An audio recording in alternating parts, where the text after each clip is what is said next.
Before we get started, I got a quick story for you, and Artie, this may resonate with you since you mentioned you're in a doctor's office. So, young sales guy goes in the doctor's office. The doctor says, "Son, I got some bad news for you. You've only got 60 minutes left to live." And the salesperson says, "Doctor, that's terrible. What should I do?" He said, "Well, I want you to jump on. There's a guy named Michael Gordon doing a webinar on selling. I want you to grab a seat and watch a webinar." He said, "Doc, sounds crazy. If I do that, will I live?" He said, "No, but it will be the longest 60 minutes of your life." So I've got a couple of goals today. Number one, I do not want to make this the longest 60 minutes of your life. So hopefully we can agree on that. Number two, I want to talk about your sales challenges, figure out some real life solutions that we can put in place for you that you can take with you when you leave today. I want to talk about the way we sell today, the way buyers buy, and we'll look at the conflict that causes, and then we'll look at an alternative approach. So, couple ground rules before we get started. Artie, I know you said you're in the doctor's office, so first one may not apply to you. If you can, put your camera on. It makes it a little easier, a little bit more interactive. Second is participate. You're here for a reason. At some level, you said you want to learn something, get better at sales. So please participate, share your challenges, your issues, your concerns. We'll talk through them. Don't hold your questions to the end. I encourage you to, if you have a question, to ask it, interrupt me. You can disagree with me if I say something that you don't think fits into your world or wouldn't work in your business. Please let me know. We'll talk about it. Have fun. Have fun. Look, hey, I know as a trainer, if you're not laughing, you're not learning. So have fun. And then two decisions for you to make today. At the end, I'm going to ask you, what's one thing that you learned today that you can take with you into your world and start using? That's one. And then number two is, based on what you've heard, do you want to learn more information? Do you want to schedule some time to sit down and talk about what me and Sandler Training does? Doesn't mean that you become a client, but it means that you like to learn more information. So when we get to the end, I'll ask you to either answer yes or no to that. Either answer is okay. Everyone good so far? And Steve, that's a really nice picture, man. I just looked at that and I thought you were just sitting there smiling at me, but good stuff. All right. So a couple questions as we get started. I want to ask you, what are your sales challenges?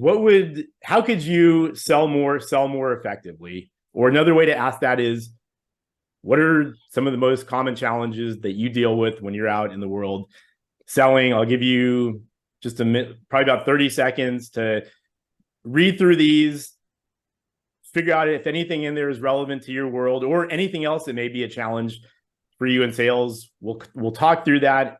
And as I said, I'll show you, I'm going to give you some real life actionable solutions. I'm going to show you why it happens in the process. And hopefully you have some tools when you leave here to help you sell more effectively.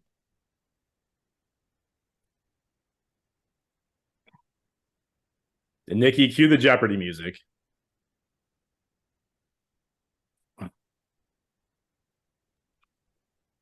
Well, there's always think it overs, but I get my worst problem is having people return phone calls. That's the ultimate. Oh, okay. Bob, when you say having people return phone calls, are you talking about prospects? When you're prospecting, people that you've already met with? Prospecting. Yeah, I mean, no, not people that know it, like we just did the State of the Valley. Okay. I'm calling a whole lot of people, but trying to get those people to call back and just say they're interested or they're not interested is the hardest thing in the world to get people to do. Okay. That's we can work on that one. That's not something that we're going to be talking about in the process today, but I can give you a few nuggets on that one. What else? Okay.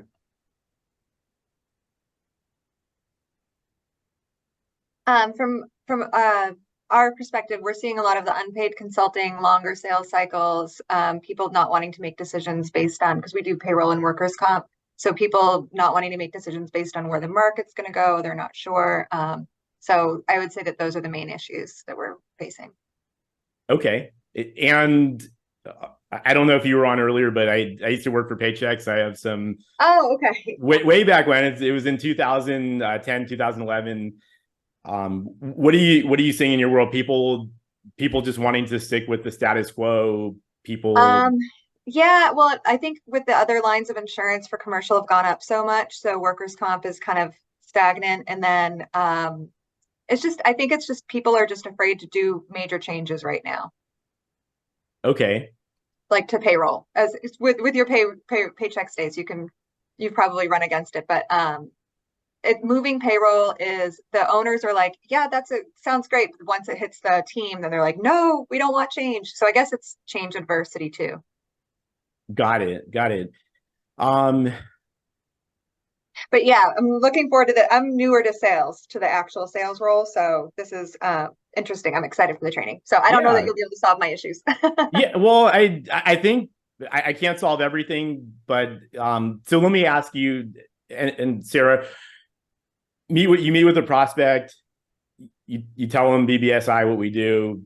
Mhm. What do they typically, what does the conversation sound like? What are they telling you that makes you Well, a think that lot they of may be a times good they have a prospect? close relationship with their brokers who may have set them up with their insurance lines as it is. We do work with brokers and commission them as well. So I think that it's more, we have to move our payroll, and then they're all like, I just had one that was supposed to close last month in August, but then when they went to go cancel with ADP, they said 30 days, then that got dragged out. We did get it across the line, but it was definitely like dragging them. Like Okay. signature, letter by letter of their signature. So, Okay. um, Yep. but we're getting there. Okay. And so I guess this question may be relevant to help us dig in deeper. And I'll, as I said, as we walk through some process, I'll explain why and show you how it may work in your world. Is your gut instinct telling you that the people you're meeting with, at least some of them, are customers that it's a winnable opportunity and you're missing out on it? Or is it more, hey, it was just never a real opportunity and I would say some of it's never a real opportunity. It's people who bring opportunities over thinking like, I know a business owner, and they introduce you thinking it's just going to work out. Like a mother-in-law introducing like kids, like, oh, they'll sure. get married one day. Oh, you have a son, or you have a daughter. But it's not as easy as that. And so walking in, it just feels, yeah, I guess it's more about just getting more qualified leads. And then also, my background is HR consulting. And so I don't know, the closing is the harder part because I could consult all day and I get stuck in that consulting cycle. Because why would Yeah. they buy the milk if they had, or buy the cow if they have the milk, right? Sure. Yep. And so you went from an HR consultant, found out now you actually have to get people to give you money and say yes before you can actually do that. Hmm. Got it.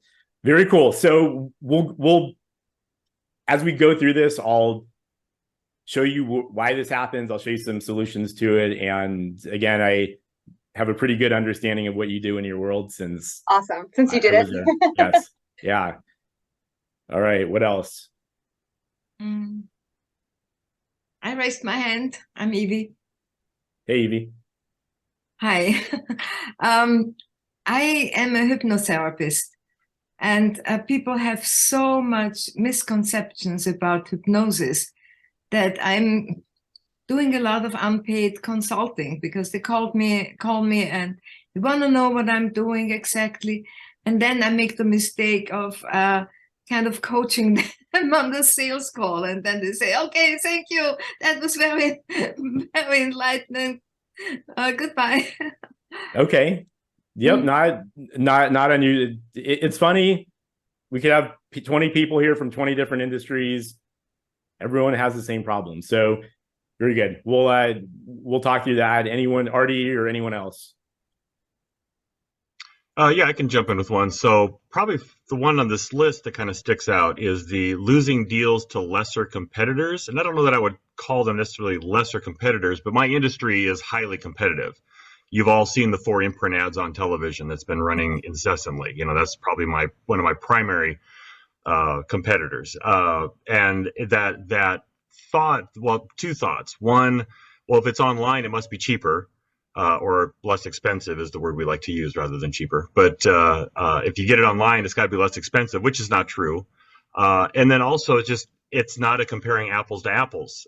Quick story. I was working with a church. They wanted to get some coffee mugs for their visitor gifts. I sent them a quote on an item and never heard back, followed up. And they said, oh, we decided to go with one that was a little less expensive. And I said, oh, okay, well, would you mind sending me, just out of curiosity, what you got? And so he sent me the item that they purchased. And I emailed them back and said, that's great, but just so you know, I carry that same item and actually at a lower price than what you paid for it. So just getting,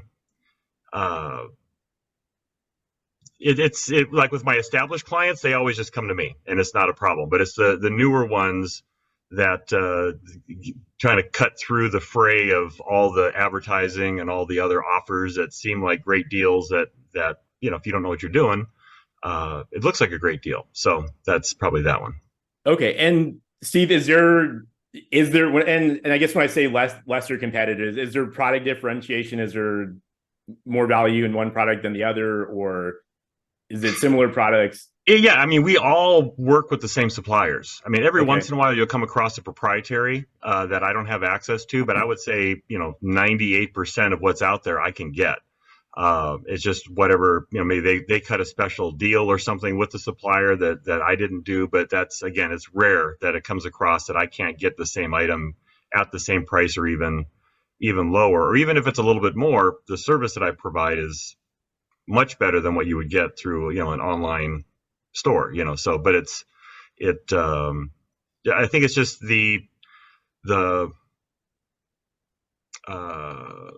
education process of not everything's the same, so.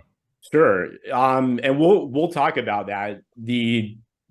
And I'm hesitant to say the education process, and we'll talk about why I say that. How frequently is, I know you said you're with your existing clients that's not an issue, but with unknown people that you haven't worked with before, is that a regular thing? Is that a sometimes thing? It's a sometimes thing. It's just frustrating when it happens. It's I get it. I get it. All right. And so one thing I'll share right now is, and some companies have different products. A lot of times I work with companies that are literally selling the same products as other people. And as an organization, Sandler works with the aggregate industry. And I don't know if you know what aggregate is, but it's literally cement and stone. They're selling rocks and stone. And so you want to talk about a commodity, there's zero differentiation. It's rock. So at that point, it becomes the differentiator is how you sell, not what you sell. And so how do we sound different? How do we be different? How do we be better? And we'll talk about that. So nice. Yeah. Nikki.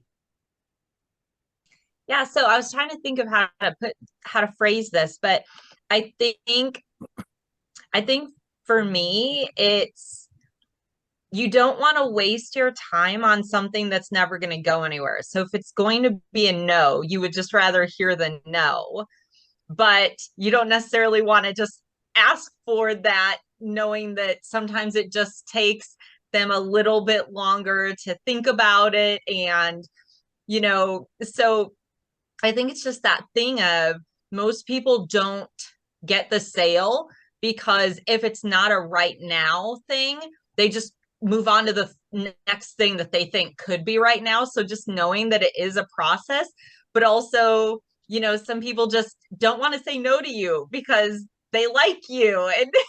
And Nikki, so it's hard. That's hard. It's like, if you're not interested, just say no so we can both move on. But also I don't want to say, hey, just say no, because then someone will just say no and maybe Nikki, let me pause you for a minute. So true. Let me pause you for a minute because you're a genius and we're going to specifically talk about this.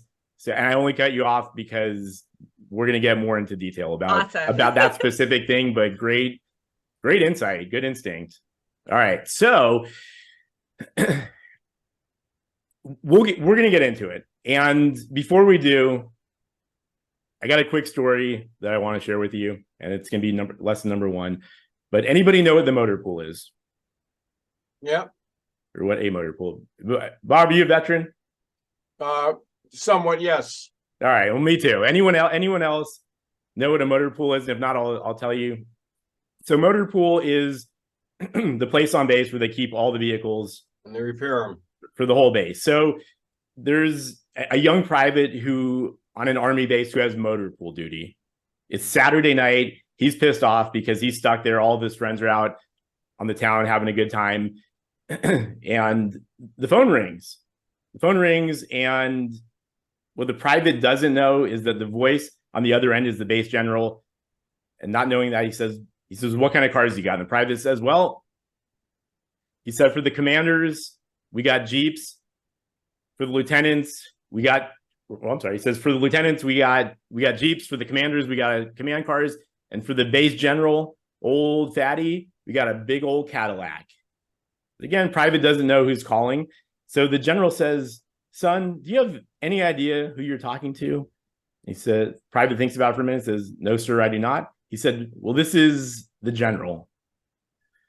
Private thinks about it for a minute, and he says, sir, do you have any idea who you're talking to? The general says, no, I don't. And the private says, so long, fatty, click, and hangs up the phone. And so the point of that story is, and your first lesson is, sometimes the questions that you ask are more important than the statements that you make.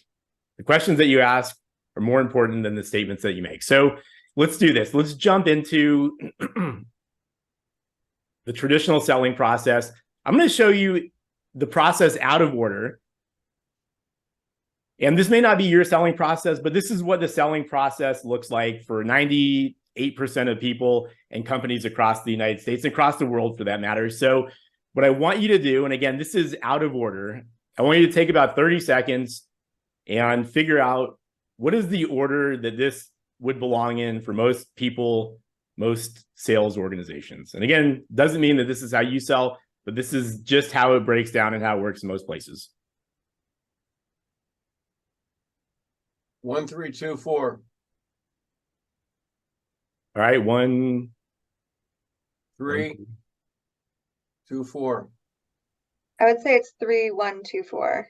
Yeah, 3, 1, 2, 4 for me. 4. Okay. Anyone else? Final 3, answers? 4, 1, 2. 3, 3, 4, 1, 2. Okay. All right. So here's, let me share with you the answer. I think somebody said 3, 3, 3, 1, 2, 3, 4. 1, 2, 4. 3, 1, 2, 4. So again, this may not be yours, but this is what it looks like. And myself, I worked at Paychex. That was one of my first B2B sales jobs, where they send every new sales hire to Rochester, New York for 3 weeks at a cost at the time of, I think, $43,000 before they even got a chance to get them in front of a prospect. And this is essentially what they taught: needs analysis, do things like ask open-ended questions. What are some of your sales? What are some of your challenges? What is it that you're trying to accomplish by the end of the year?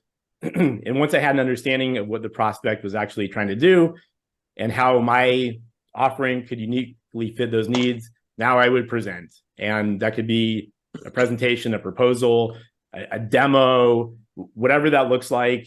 And once I had delivered that and I said, Nikki, here is your solution.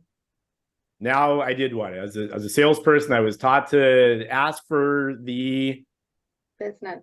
Ask for the business. Yeah. Ask for the business. So I'd say, Nikki, what do you think? You ready to move forward? And sometimes I would get a yes. Many times I would get a thing like, need to get 3 other quotes, need to talk to 2 other people, getting a lot of pushback from the team, need to do a feasibility study to see if this is really possible.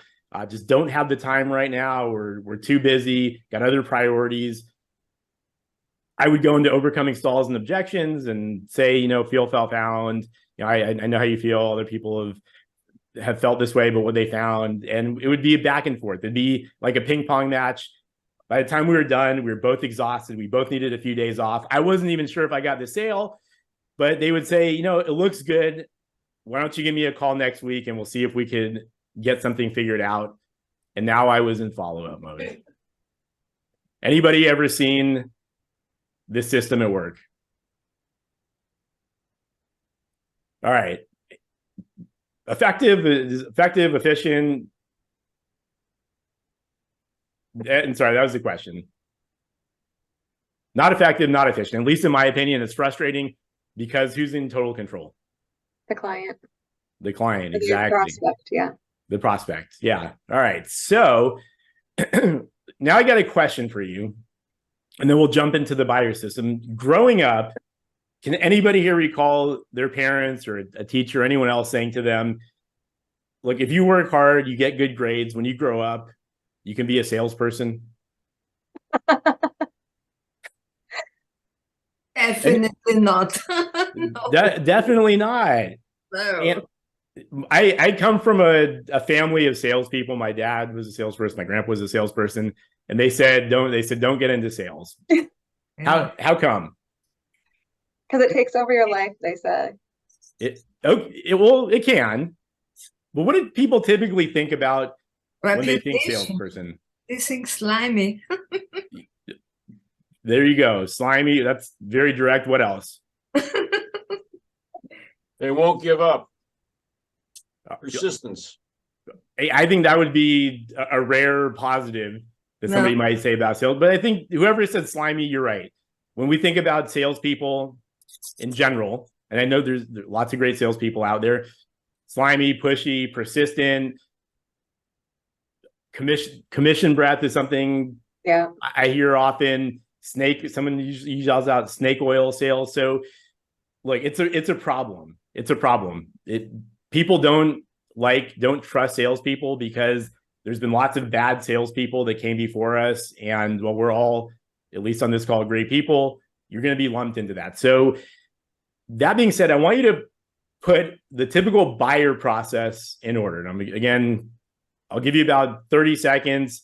Look at it. Don't shout it out yet. We'll give everyone about 10 more seconds to figure it out. And then you can start either typing into chat or yelling it out.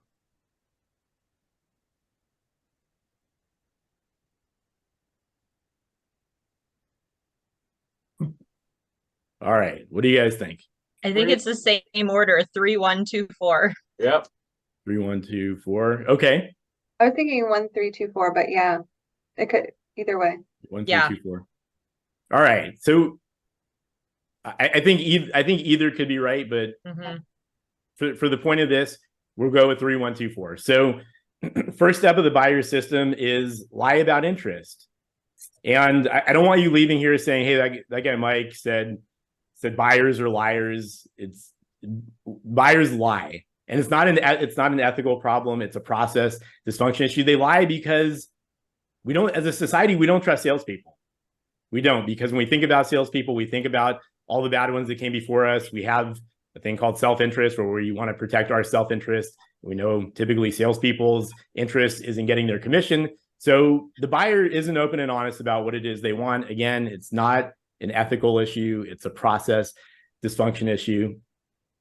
Next step of the buyer's process is to obtain information. Obtain information, and the entire buyer system is predicated on obtaining information. The buyer wants to know what you know.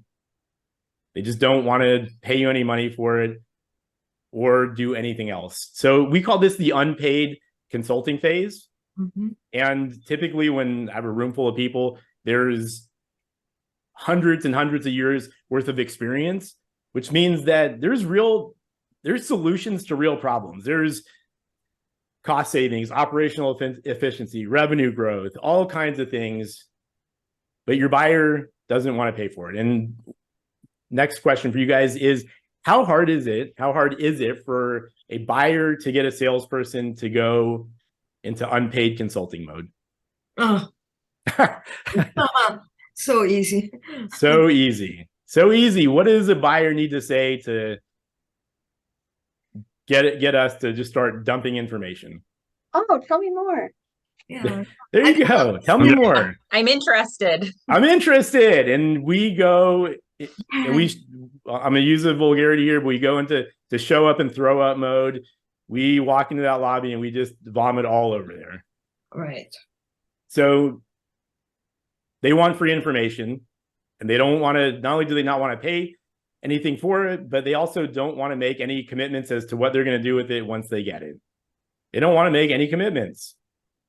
And they usually say and do things like, hey, Bob, this is amazing.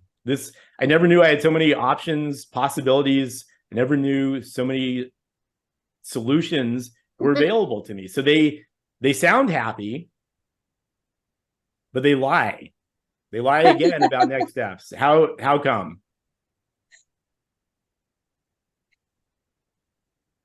Because they don't want to let you down. Exactly right. Well, look, a couple of things. Number one, they may need more unpaid consulting, free information. Number two, if they told you, hey, look, Sarah, I think this is just too expensive, or I don't think this is the right fit for my business. What is a typical salesperson? This isn't a bad thing, but what is a salesperson going to do? Go into objection handling. Go. So are you sure you're new to sales? They go into overcoming stalls and objections, and now the buyer has a conflict. And it's way easier to get rid of you by just being nice. They can get rid of you by just being nice. They say, Sarah, this sounds really good. Why don't you give me a call on Monday and we'll see what we can figure out. Now it's Monday.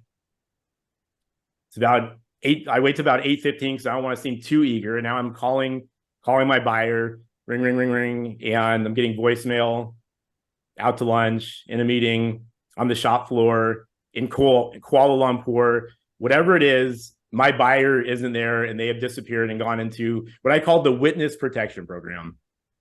My buyer has gone into the witness protection program. So, show of hands, who's got a buyer in the witness protection program? All right. So, who's seen this? Who's seen the buyer's system at work? We've all been there. So, toughest question of the day, why is the buyer system, which is lie, steal, lie, hide, lie about interest, steal information, lie about next steps, and hide, not in the buyer's best interest? Because they're not getting the full information to make the decision.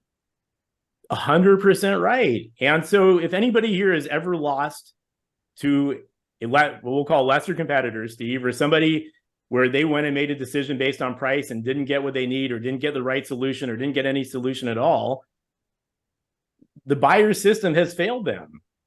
And it's a broken system. So salesperson didn't win, buyer didn't win. Did the person who got the business win?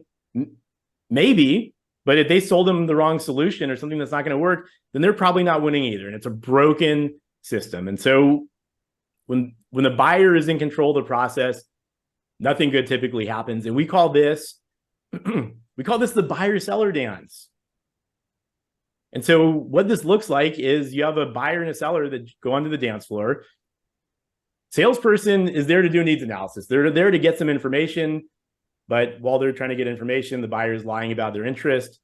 The buyer is looking to gather information, get unpaid consulting. Salesperson is, we're only too happy to dump what we know to show how smart we are and how good our solutions are. Buyer's happy to get it. Salesperson attempting to close, attempting to get commitment. Buyer is avoiding commitment. Now the buyer is gone into hide mode and the seller is in chase mode. So this starts off with an interested prospect and a motivated salesperson, and ends with an educated buyer and a frustrated salesperson. So when we talked earlier about educating the buyer, it doesn't work that well. It does not work that well to educate the buyers because it still falls right into the buyer-seller dance, their system. And again, their system doesn't work out well for typically anybody. So anybody seen these two systems at work?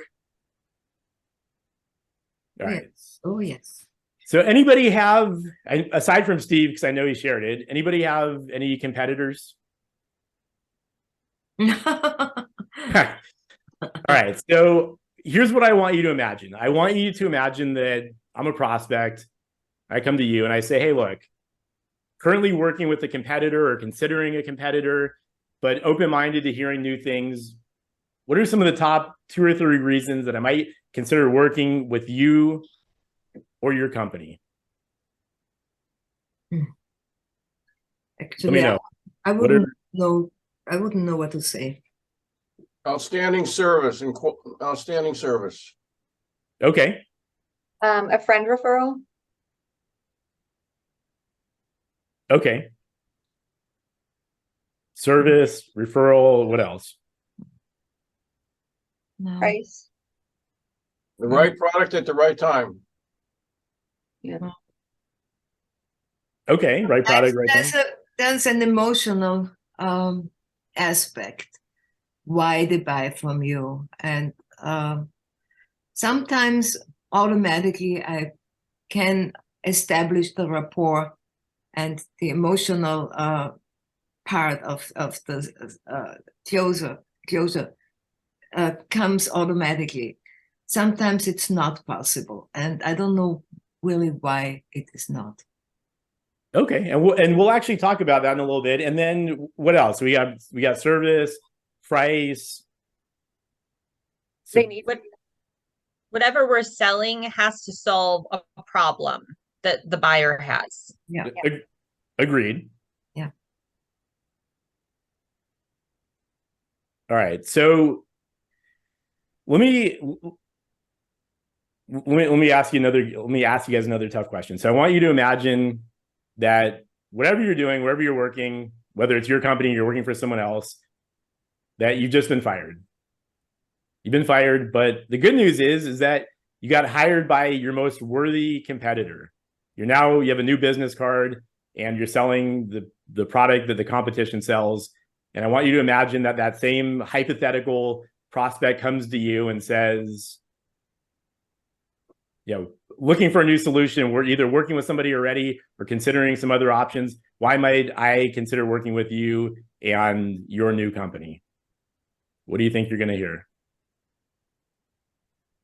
I changed jobs because I found a better company and better product. Okay. So the answer is that you're going to hear the same stuff.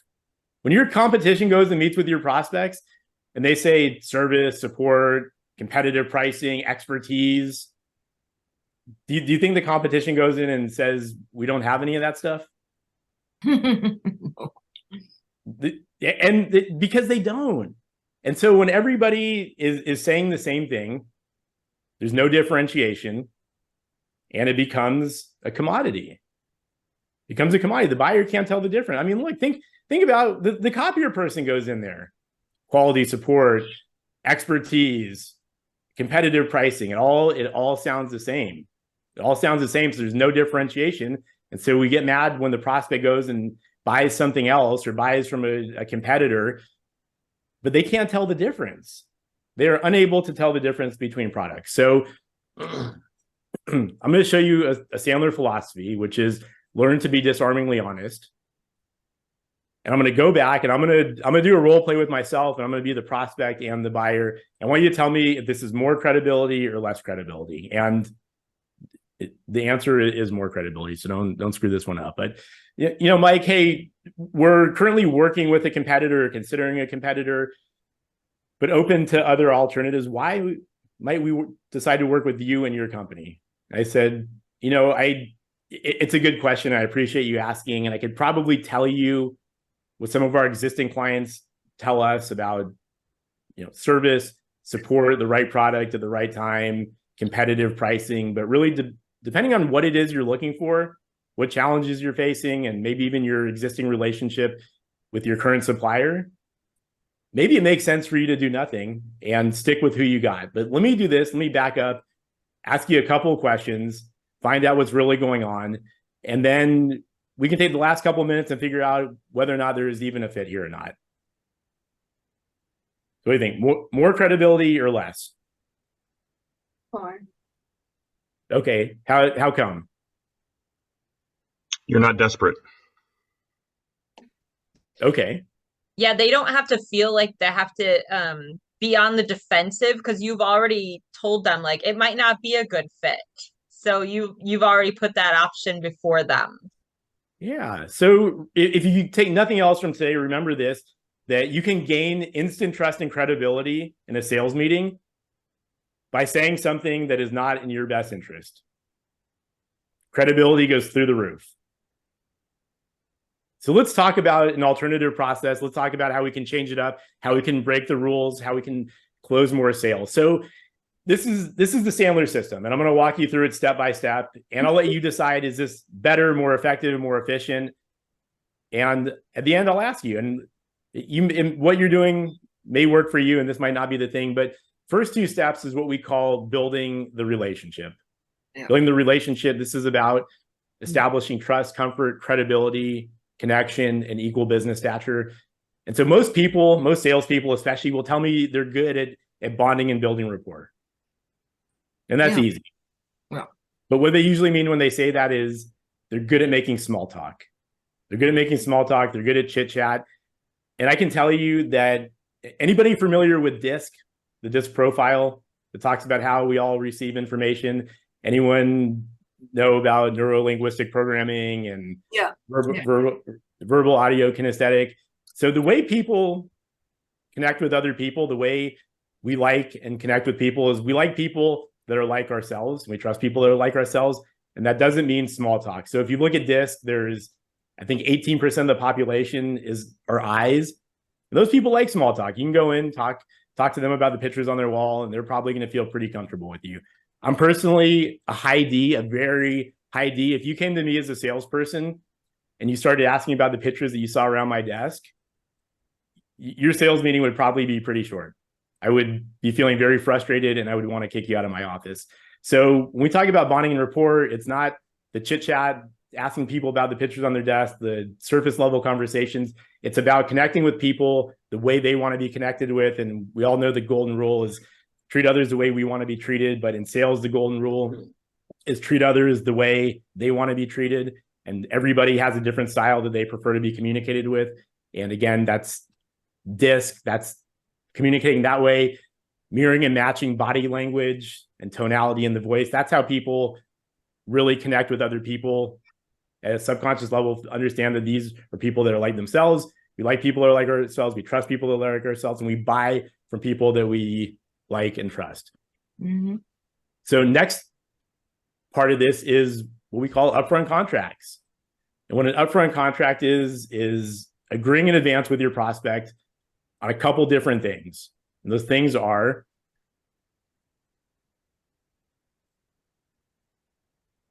how much time do we have? How much time do we have for this meeting? Because I want to know that ahead of time. If you've ever gone in for a meeting and you were there for 10 minutes and someone said, hey, I got to take a phone call in 5 more minutes, and now they expect you to try and sell them something in 5 minutes. It's a tough thing to do. Tough thing to do. Anybody ever been there? Mhm. Just me. I think I'm good at sales. I can't sell anything in 5 minutes. Agenda. What is it that we're going to be talking about during the meeting? And what I want to know is, what's the prospect's agenda? What is it that they want to cover? What is my agenda? And my agenda is typically going to involve asking a lot of questions, and then outcomes. Outcomes is, what is it that we're trying to decide at the end of this meeting? What is it that we're trying to decide? And so let me ask you guys real quickly, poll the audience. Of time, agenda, outcomes, what do you say is the most important component of an upfront contract? Fine. I would say agenda. Okay, so we got agenda, Time. outcomes. Outcomes. All right. So for those of you that said outcomes, give yourself a gold star. So you can, some salespeople ask about time, some salespeople ask about agenda. Less than 1% of salespeople talk about outcomes at the beginning of the meeting. And if you know, I think Stephen Covey, he said that experts, professionals begin with the end in mind. So begin with the end in mind. And what that might sound like is, hey, Nikki, we schedule an hour. Are we still good for that? Yes. Nikki, let's pretend it's an hour from now. and we're wrapping up the meeting, and you said this was a really good use of our time. What do you want to make sure that we cover during that time? And they'll tell you, and you got to listen closely, because sometimes prospects will say crazy things like, I want to know how much it's going to cost. I want to know everything about you. And now it's my turn for the agenda. And I don't want to break my rapport. So I'm going to say, Nikki, that I appreciate that. And that's great. We'll get there. We'll get there. But before we do, I have some questions that I need to ask you, because I need to figure out a couple of things. Number one, I need to be able to understand what's going on in your world, see the business through your eyes. And as I do that, a couple of things could happen. One is I may decide that what I do just isn't a good fit for you. And if that's the case, would you be comfortable with me telling you that? And that's what I call a universal yes, is that everybody will say that. Everybody will say yes, because it's true. And I don't know about you. I meet with a lot of people, many of whom aren't a good fit for what I do. And I'm very okay ending that meeting in the first 5 minutes rather than trying to cram the square peg in the round hole for the next 55 minutes. And Nikki, same on your side. If you feel like what I do, Sandler, me, isn't a good fit for whatever reason, would you be comfortable letting me know that, whether that's at the end of the meeting or even during the first 5 minutes? Would you say thanks, but no thanks? I appreciate that, Nikki. And what we'll do, we'll shake hands, part friends, no hard feelings. I'll even send you a card of the holidays.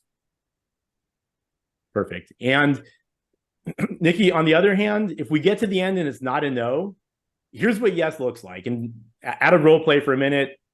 Everybody's going to have a different sales cycle. You may not be able to sell anything at the end of the first meeting. Maybe you can, but it would sound something like this. Hey, Nikki, look, if it's not a no, here's what yes looks like. Yes is going to mean that we probably needed to have another meeting with some other people on your team. And if that's the case, we'll get that scheduled before I leave here today. Are you okay with that? Or yes might mean that we're ready to take one small step forward together. It doesn't mean that you go all in on a training program, but we may do an assessment of your team. Are you comfortable with that? That's it. So begin with the end in mind. And so when we talk about upfront contracts, it's disarming. It's disarmingly honest. It builds comfort, trust, connection, equal business stature. And it turns the entire dynamic around, because now instead of being in a position to try and convince somebody, I'm in a position to discover, and they need to convince me of why it is they might be a good fit for my service. It changes the entire dynamic. And if you want to be the best closer, and everybody says they want to be the best closer, the close is in the open. The close is at the beginning. That's when we're closing. We're saying, hey, look, if it's not a no, here's what yes means. And that's your close. And so now that we've flipped the script, we've changed the dynamic, we're in a position of trust, comfort, connection, equal business stature. We've gotten rid of that whole defense wall up for the salesperson. What I want you to do is ask tough questions in 3 different areas, which is pain, budget, and decision. Pain, budget, and decision. And so we know we hear the term pain thrown a lot in sales, meaning what are their challenges? What obstacles are they trying to fix? But what pain really means is an emotional and compelling reason to take action and do something different. And what I can tell you is, and I think it was Evie who said something, people buy emotionally, and that's 100% correct.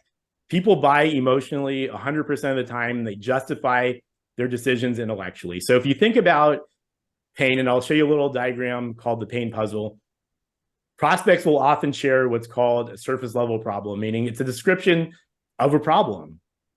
Our computers are slow. Our computers don't work. We're losing information. And so what an average salesperson does is they jump on that. They say, let me show you all the different ways that we can help you fix that problem. Still intellectual, number one. Number two, terrible for rapport, because that's like somebody saying, hey, look, I don't feel good, kind of sick. And us saying, enough about you. Let's talk about me for a minute. Let's talk about me. And people don't like that. So moving down the pain puzzle, a good salesperson needs to figure out what's the reason or cause for the problem. Why does this problem exist? What is the root cause? And so better salespeople do this. So, and I'll give you a real life example from my world. Somebody might say, well, we have a problem with discounting. It's a description of a problem. It's not the root cause. So the root cause might be, and the question I might ask, because remember, questions you ask are more important than the things that you say. Well, tell me a little bit more about the discounting. And I want to get a story. I want to get a real life example. And now I have an opportunity to say, well, Mr. and Mrs. Business Owner, when your salesperson talked to the prospect and asked them about their budget before they went to work putting together a proposal or a presentation, what did they find out? And the answer is usually, well, they never asked that question. They never asked that question. So now I have an idea of what's going on, but I can also ask, well, is it because they don't know how to ask that question, or do they know, but they're just uncomfortable talking about money? And so now, instead of jumping in, showing them how good I am, talking about how I could fix the problem, they're discovering that they have a problem that I understand and I inherently know how to fix. So that's second level pain. And then finally, what I want to ask is, tell me, how does this problem impact you and impact the business? Because again, people buy emotionally, and this is the emotional component of pain of the problem, because I've had people say, this is costing my company $4 million. And I asked, is that enough to care about? And usually the answer is yes, but I've had somebody say, no, it's not. I said, okay, interesting. Why not? And the owner said, because I'm retiring in a year and a half and I am giving my company to the employees. So you can have problems, you can have issues, you can have quote unquote pain, but real pain in Sandler terms means that there is a personal impact and somebody has a personally compelling and emotional reason to take action. Because if they don't, they're not going to change providers. They're not going to go through all that discomfort to save a couple dollars. It doesn't work that way. So I need to figure out, and look, a lot of times what you're going to find out is there just really isn't pain. People may have some complaints, but there's no real pain. And again, it's okay to figure that out in the beginning and cut bait and bail from the situation, because that's never going to become a real opportunity. And anyways, somebody earlier said, I don't like wasting time. Figuring out that early in the process is going to save you a lot of time. So I need to figure out, do they have a problem that's personally compelling and emotional that they can commit to taking action to? Next step is I need to figure out budget investment. Are they willing and able and willing to make any and all investments necessary to move forward? And so we'll use one as simple as money. Is it possible to have a prospect that's willing but not able? You ever met somebody who wants something but doesn't have any money? Oh, yeah. So that's willing but not able. But is it also possible to have somebody that's able but not willing? Yep. And I hate those, because that means they have the money. I just wasn't good enough to get them where I wanted them to go. But the willing and able and willing to make any and all investments necessary. An investment might be, are they willing and able to invest the time and resources to bring all those payroll reports over to you, Sarah, so that they can do that? Are they willing and able to divest in the relationship with ADP, Right. their existing broker? Because if they're not, then you're not going to have the sale, and you're going to find that out way later in the process. So I need to figure out, are they willing and able and willing to make any and all investments necessary to move forward? If I do a good job in pain, I'm able to quantify what the cost of the problem is in both hard and soft costs. I've built good rapport. People are open and willing to share, and people will tell me and are very open about what they're willing and able to spend. And then finally, I need to figure out, what is the decision-making process? When do they want to have this solution in place? Why that date? What happens if they miss that? Who else is involved? If you're on board, but there's a whole 6 other people part of the committee, who are those people? How do we get in front of them? How do I help you make sure that you get this product or service into your company since you want it? How's the decision going to be made? What's the decision-making criteria? Because if we don't know this, we're going to end up doing a lot of proposals and making recommendations for solutions that aren't a good fit. And people will end up saying things like, well, we went in a different direction because we didn't know exactly what it was they're looking for. And then why not? Asking questions like, is doing nothing an option? Because which is a very valid question. And I don't like, sometimes I hear the answer that yes, doing nothing is an option. I don't like that answer, but it's important to know, because if it's doing nothing is an option, then I know that there's probably not a great chance of me winning that sale. So finally, now that if we have a fully qualified prospect, meaning we understand that there's pain, budget, understand the decision-making process, the cast of characters, what that looks like. Now it's finally time to close the sale. So closing the sale, what we call is fulfillment, which you may know as the presentation, but a typical presentation involves a PowerPoint about us, all the wonderful things we do, whatever it is. But what it really should be is it's fulfilling the pains that the person talked about within the budget that they specified, with the upfront agreement, the upfront contract, that once I deliver this proposal, presentation, quote, whatever it is, then I'm going to get a decision. A no's okay, but I expect a decision. If you want me to go and put in work on anything, you're going to be nice enough to give me a decision once I've done that work. And if I get a yes, now it's time for me to do my post-sell. My post-sell, this is the opportunity for me to say, Sarah, hey, look, at some point, you're going to say that working with BBSI has been the best business decision you've ever made. When that day happens, are you comfortable if you and I put our heads together and come up with some names of other people that would be open to a conversation about the way we helped you out? And the other part is preventing buyer's remorse. Sarah, let me ask you, when you go back to ADP and tell them you're canceling your service because you decided to work with BBSI, what do you think they're going to say to you? They're going to avoid that conversation. It's interesting. It's similar to recruiting when I was in HR, because that buyer's remorse was the main thing that we would work on when we'd recruit people. Is I would tell them, like, hey, if you're going to be resigning today, let me know. We'll talk after, and I was that person they would call after they resigned. Yeah. And so I want to give them a verbal rehearsal, because when they go to cancel or they go to do their thing, I don't want them to be hearing this for the first time. So that's it. That's my post-sell. Preventing buyer's remorse, setting up future business. So that's it.